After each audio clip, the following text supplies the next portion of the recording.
जैसे glow up वो भी घर पे, how is it possible? Hello everybody, welcome back to my YouTube channel. Hope you all are doing great. So in this video we are going to talk about how to do self care at home जो आपको salon जैसा glow दे. तो here I am starting my routine जो कि मैं आपके साथ शेयर कर रही हूँ ताकि वो आपकी भी हेल्प हो जाए और आपको पता भी चल जाए कि आपने किस तरीके से ग्लो अचीव करना है, वो भी घर पे रहते हुए.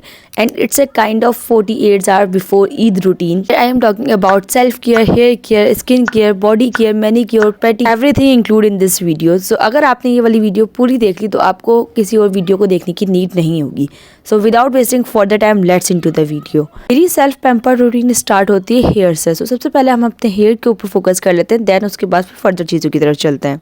Firstly I apply hair oil, जिसके लिए मेरा signature hair oil almost end हो चुका है. अब हलाल विदा ऑयल से ही काम चलाना पड़ेगा. It's not suits me because it's not work like my oil, because मेरा ऑयल जो था वो हेयर फॉल को कंट्रोल करता था. सो हेयर मैंने नाइट टाइम में अपना ऑयल अप्लाई कर लिया बिकॉज मुझे ओवरनाइट छोड़ना है बालों के अंदर ऑयल को. इट्स अ मॉर्निंग टाइम जहाँ पर मैंने अपने हेयर्स को वॉश कर लिया है. यहाँ पर मैंने डर्मा केयर के हेयर नेक्स्ट शैम्पू से अपना ऑयल रिमूव करा है. आप लोग भी उससे कर सकते हो जो आप लोग डेली बेसिस पे यूज करते हो. क्लीनिंग डन हो गई है. Let's make a mask. अगर आपके हेयर्स बहुत ज्यादा ड्राई और फ्रिजी हैं so you need to try this mask.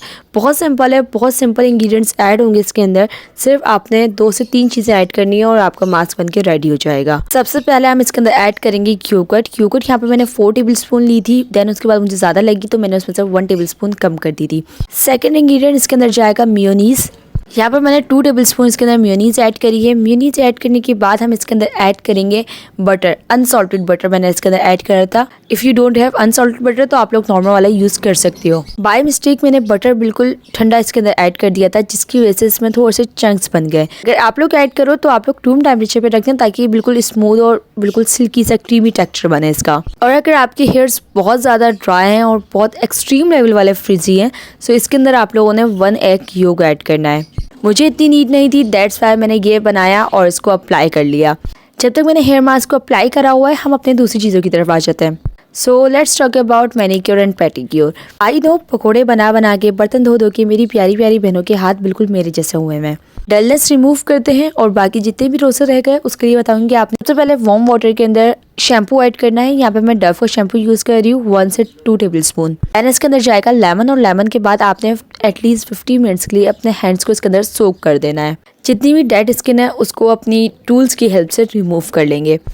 After सोक आपकी स्किन बहुत ज़्यादा सॉफ्ट हो जाती है, जिसकी वजह से डलनेस और जितनी भी हमारी ड्राई स्किन है वो इजीली रिमूव हो जाती है. और manicure and pedicure if you have this tool so आपको किसी और टूल की नीड नहीं होगी. मैंने लोकल मार्केट से बाय किया था. It's work amazing. अगर आपको भी मिल जाए तो आप लोग भी बाय कर लीजिएगा. ड्राई स्किन ऑलमोस्ट रिमूव हो गई है. बाकी वाली जितनी बची है वो हम अपनी स्क्रबिंग के थ्रू कर लेंगे. स्क्रब बनाने के लिए आई यूज़ माई सिग्नेचर स्क्रब जो कि मैं हर दफ़ा बनाती हूँ. अगर आपने मुझे इंस्टा पे फॉलो करा हुआ है ना तो आपको पता होगी ये बात कि मैं ये वाला स्क्रब यूज़ करती रहती हूँ. जितनी भी ड्राइनेस है, जितनी भी डलनेस है, सारी की सारी एक ही दफ़ा में रिमूव हो जाती है और आजकल ये बहुत ज़्यादा वायरल भी है. For this we need sugar. Sugar यहाँ पे मैंने बिल्कुल पाउडर फॉर्म में लिए 4 to 5 टेबल स्पून यहाँ पर शुगर लिए. देन उसके बाद मैंने इसके अंदर कोको पाउडर ऐड करा था. कोको पाउडर ऑप्शनल है, अगर आप लोग ऐड करना चाहो तभी आप लोग ऐड करिएगा, अदरवाइज आप लोग स्किप भी कर सकते हो. थर्ड इंग्रेडिएंट इसके अंदर जाएगा कॉफ़ी जो कि हमारा मेन इंग्रेडिएंट है. यहाँ पर मैंने 2 पैकेट्स कॉफ़ी यूज़ कर रही हूँ. इसके अंदर ऑलमोस्ट 2 टेबल स्पून यूज़ कर रही हूँ. थर्ड इंग्रेडिएंट इसके अंदर जाएगा कोकोनट ऑयल. अगर आप लोग के पास कोकोनट ऑयल नहीं है तो आप लोग बॉडी वॉश भी यूज़ कर सकते हो. सारे इंग्रेडिएंट्स को बहुत अच्छी तरीके से कंबाइन कर लेना है. कंबाइन करने के बाद कुछ इस तरीके का टेक्सचर आ जाएगा. अगर आप इसकी जगह कोई ब्रांडेड यूज़ करना चाह रहे हो तो आप लोग वो भी कर सकते हो. It's totally up to you. But physical exfoliation must है मैनीक्योर पेडिक्योर में, तो उसको अवॉइड मत करना. यहाँ पर मैंने अपने हैंड एंड फीट की स्क्रबिंग कर ली है. Let's move to another step जहाँ पर हम लोग मास्क अप्लाई करेंगे. यहाँ पर मैं क्यूट प्लस वालों का मड मास्क यूज कर रही हूँ. I know it's a face mask but ये हैंड एंड फीट पे भी इतना ही कमाल काम करता है. व्हाइटनिंग को भी डील करता है, तो मेरे लिए तो बेस्ट काम कर रहा है. अगर आपके लिए कोई आपके पास मास्क नहीं है और आपको घर पर बनाना है तो वो भी मैं आगे शेयर करने वाली हूँ, तो स्टे कनेक्टेड. यहाँ पर मैंने मास्क अप्लाई कर लिया है और इसको अब हम 15 मिनट्स के लिए छोड़ देंगे. बाय द वे मेरे पास यहाँ पे एक क्यूट प्लस की हाफ किट है और ये बहुत लश है. इसके अंदर सबसे पहले आ जाता है मसाज. मसाज इतनी अच्छी है ब्लैक हेड्स और वाइट हेड्स को रिमूव करता है कि मैं आपको बता. उसके बाद आ जाती है स्क्रबिंग जो कि मेरी बिल्कुल एंड हो चुकी है. और लास्ट में आ जाता है मड मास्क. मड मास्क का भी आप लोग थोड़ी देर के बाद रिजल्ट्स देखने वाले हो. सो हियर 15 मिनट्स डन हो चुके हैं और उसके बाद आप लोग यहाँ पे रिजल्ट्स देख सकते हो. हमारा मैनीक्योर पेडिक्योर हो गया है डन. थोड़ा सा काम बचा है हमारा हैंड एंड फीट का, वो करेंगे हम अफ्तार के बाद. Now let's move to body care. Body care के लिए we need to do physical exfoliation. Physical exfoliation के लिए मैं अपना कॉफी स्क्रब ही यूज करने वाली हूँ. मैंने हैंड एंड फीट के ऊपर अप्लाई करा था. इसका टेक्सचर सॉफ्ट नहीं है बट इतना ज़्यादा हार्श भी नहीं है। आप लोग इजीली इसको बॉडी पे, हैंड एंड फीट पे आराम से यूज़ कर सकते हो। इसके अंदर मैंने जो लिखा, इसके लिए मैं इंस्टेंट वाइटनिंग मास्क घर पे बनाने वाली हूँ। बहुत पुराना तरीका है, बहुत इजी मेथड है, सारी चीज़ें आपको घर के अंदर मिल जाएंगी और मज़े की बात, रिजल्ट भी 10 on 10 है। ये मैं बॉडी के ऊपर भी अप्लाई करूँगी और यही मैं अपने फेस के ऊपर भी अप्लाई करने वाली हूँ। इसके लिए सबसे पहले आई नीड बेसन। यहाँ पे मैंने 2 to 3 टेबलस्पून बेसन ले लिया। दैन उसके बाद मैंने इसके अंदर ऐड करी थी ½ टेबलस्पून इसके अंदर जाएगा टर्मिक पाउडर। 1 मैंने इसके अंदर लेमन ऐड करा है। अगर आपको लेमन से इशू है तो आप लोग मत ऐड करिएगा या 2 to 3 ड्रॉप्स ऐड करिएगा, और अगर नहीं है इशू तो आप लोग पूरा भी कर सकते हो। 30 इसके अंदर जाएगा हनी। लास्ट में हम इसके अंदर ऐड करेंगे 1 टेबलस्पून योगर्ट। इन सारी चीज़ों को अच्छी तरीके से ब्लेंड कर लेना है, अच्छी तरीके से मिक्स कर लेना है। सारे इंग्रेडिएंट्स को ऐड करने के बाद कुछ इस टाइप का थोड़ा सा थिक सा मिक्सचर बन जाएगा, थोड़ा थिक सा पेस्ट बन जाएगा। इसको आपने अपनी बॉडी के ऊपर अप्लाई कर लेना है एटलीस्ट 15 to 20 मिनट्स के लिए। जब ये कम्प्लीटली ड्राई हो जाएगा तो हल्का सा आपने वाटर के साथ इसको सॉफ्ट करना है। सॉफ्ट करने के बाद आप लोग जब इसके ऊपर मसाज करोगे तो वो इजीली जितनी भी डेड स्किन है, जितनी भी सारी डलनेस है, वो सारी की सारी रिमूव हो जाएगी। यहाँ पर हमारी बॉडी केयर हो गई, हेयर केयर हो गई, मैनीक्योर पेडिक्योर हो गया। Now let's move to another step. Here we are talking about face care. First of all I will tell you one thing कि मैं अपने फेस के ऊपर कोई भी ब्लीचिंग प्रोडक्ट ऐड नहीं करती, कोई भी ब्लीचिंग प्रोडक्ट यूज़ नहीं करती। अभी मैंने आपके साथ टर्मिक मास्क शेयर करा है। मैं सिर्फ और सिर्फ अपने फेस के ऊपर वो अप्लाई करती हूँ जब मुझे नीड होती है, जब बहुत ज़्यादा हो जाता है, क्योंकि ये जो है ना एक तरीके से हाइपर पिगमेंटेशन को भी डील करता है। सो अपनी फेस केयर स्टार्ट करते हैं क्लींजिंग से। तो यहाँ पर मैं B&B की राइस क्लींजर यूज़ कर रही हूँ। बहुत अच्छा क्लींजर है, मेरे स्किन को बहुत लश तरीके से सूट करा है। हो सकता है कि बहुत सारे लोगों को सूट ना करो, बहुत सारे लोगों के रिव्यूज़ गलत हो, but for me it's work amazing. तो मैं सबसे पहले इसी से अपना फेस को क्लीन करती हूँ। देन हम यूज़ करेंगे अपना टर्मिक मास्क। इसके लिए 2 in 1 वाला काम करेगा। सबसे पहले फिजिकल एक्सफोलिएशन देगा, देन उसके बाद एज अ फेस मास्क और एज अ फेस पैक भी यूज़ होगा। आप लोग अपने फेस से इसको रिमूव करोगे ना, तब आप लोग अपने चेहरे पे ग्लो देखना, इतना शाइनी और इतना ज़्यादा ग्लोई हो जाएगा और बिल्कुल सॉफ्ट स्किन हो जाएगी। Trust me, this is my favourite one. Now let's move to another thing, जहाँ पर मैं अपनी फेस क्रीम अप्लाई कर रही हूँ। यहाँ पर मैं ये वाली फेस क्रीम यूज़ कर रही हूँ। अभी सिर्फ मैं यूज़ कर रही हूँ, मैं इसका भी रिव्यू नहीं दे सकती बिकॉज अभी मैंने रिसेंटली स्टार्ट करा है इसको यूज़ करना। थोड़ा सा यूज़ कर लूँ, दैन उसके बाद फिर आपको बताती हूँ किस तरीके से काम करती है। दैन फेस को करेंगे मॉइस्चराइजर के लिए मैं यहाँ पर डर्मा केयर का मॉइस्चराइजर यूज़ कर रही हूँ। बहुत अफोर्डेबल है, बहुत अच्छी तरीके से काम करता है। मैं इसको आज से यूज़ नहीं कर रही, ऑलमोस्ट 1 year मुझे हो चुका है इसको यूज़ करते हुए और मुझे अभी तक इससे कोई भी इशू नहीं हुआ। अगर आप लोग की स्किन कॉम्बिनेशन है ड्राई है तो आप लोग इसको यूज़ कर सकते हो। बहुत लश काम करेगा, बिल्कुल भी ग्रीसी नहीं है, बिल्कुल भी चिप वाली फील नहीं देता। यहाँ पर हमारी फेस केयर हो गई है done. Now let's apply body moisturiser. Body को मॉइस्चराइज करने के लिए यहाँ पर मैं हाइड्रोफिल का मॉइस्चराइजर यूज़ कर रही हूँ। इसके 10% यूरिया है जो कि स्किन को डीप हाइड्रेशन प्रोवाइड करता है, और इसके अंदर एलोवेरा है जो कि अगर आपको कोई इचिंग वगैरह का इशू होता है तो उससे वो डील करता है। बॉडी के ऊपर मॉइस्चराइजर अप्लाई करने के बाद बॉडी को और खुद को रिलैक्स होने देंगे। बाकी ये काम करेंगे इफ्तार के बाद। So it's a night time जहाँ पर मैं अपने नेल्स को ट्रिम करूँगी। दैन उसके बाद सेकेंडली मैं अपनी बॉडी को शेव करने वाली हूँ।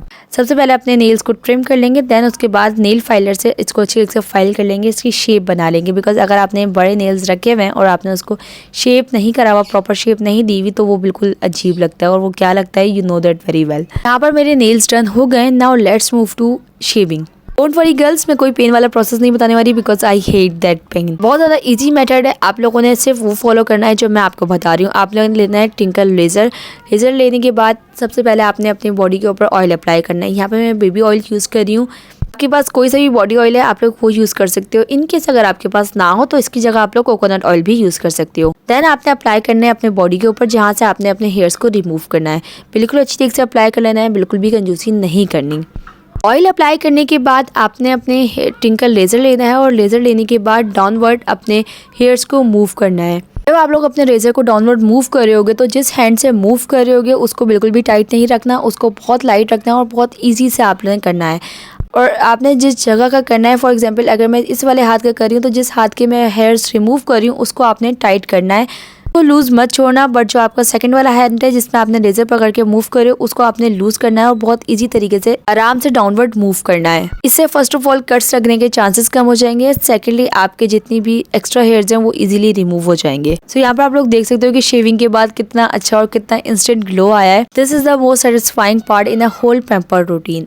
Trust me, I love this step. So now everything is done. Now let's ready Eid outfits. Eid outfit basically मेरे जो 3 आउटफिट्स हैं उसमें से 2 रेडी हो चुके हैं और एक अभी तक रेडी नहीं है, एंड वो मेरा मेन सूट है और अभी तक रेडी नहीं हुआ. सो जो डिसाइड हो चुके हैं सबसे पहले उनके ऊपर काम कर लेते हैं, उनकी हर चीज़ डिसाइड करके साइड कर लेते हैं. देन उसके बाद फिर हम करेंगे अपना सूट पे काम. आई एडवाइज यू, अगर आप लोग का अभी तक ईद आउटफिट डिसाइड हो चुका है तो उसको आप लोग प्रेस कर लो, उसके साथ ज्वेलरी डिसाइड कर लो, उसके साथ मेकअप लुक्स देख लो. आई मीन एवरीथिंग आप लोगों ने पहले डिसाइड कर लेनी है अपनी सेल्फ केयर रूटीन करने के बाद, बिकॉज ईद इतनी ज़्यादा हेक्टिक और इतना ज़्यादा बिजी होती है कि उसमें इन चीज़ों को डिसाइड करने का टाइम ही नहीं मिल रहा होता. आई हैव दीज 2 आउटफिट्स, जिसके अंदर सबसे पहला मेरा पिंक कलर का आउटफिट है और दूसरा मेरा ग्रीन और ब्लू कलर का आउटफिट है. सो आई डिसाइड कि मैं जो पिंक वाला आउटफिट है उसको सेकंड डे वेयर कर लूँ, तो ग्रीन वाला आउटफिट है उसको थर्ड डे वेयर कर लेती हूँ. यहाँ पे मेरे आउटफिट्स डिसाइड हो गए. अब इसको करते हैं प्रेस, और प्रेस करने के बाद इनकी जो दूसरी चीज़ें हैं उन सब के साथ मैं आपको मिलती हूँ. यहाँ पे मैंने अपने आउटफिट्स को प्रेस कर लिया है, जितनी ज्वेलरी थी वो निकाल ली, जो मैंने वेयर करनी है वो देख ली, आउटफिट के साथ किस तरीके से पोज लेना है, किस तरीके की लेआउट क्रिएट करनी है, ये रह गया. ये मैं भी करती हूँ आप लोग के साथ.